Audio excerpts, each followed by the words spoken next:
проявленность. Как это? Вроде они все так говорят, да, как бы как это вообще в жизни происходит. Вот выходишь на прогулку, идешь вроде никого не трогаешь, и тут так. А почему бы мне не поговорить с народом?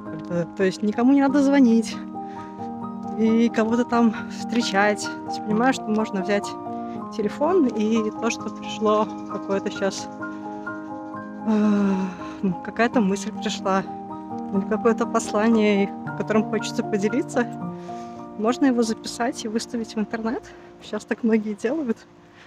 Вот, собственно говоря, ничего такого вроде сложного, да, но мы часто задумываемся, а как же мы будем выглядеть в кадре, а что там на фоне, какие-то там постройки, не постройки, какие-то шумящие деревья, проезжающие машины, насколько будет хорошо слышно, что я говорю. На самом деле это такие мелочи, дать себе вот эту возможность поговорить, когда есть импульс.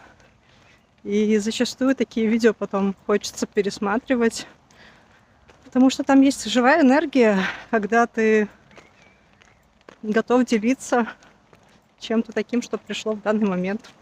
Вот это, наверное, и есть суть проявленности, ну, по крайней мере, одна из ее граней. Проявляйтесь.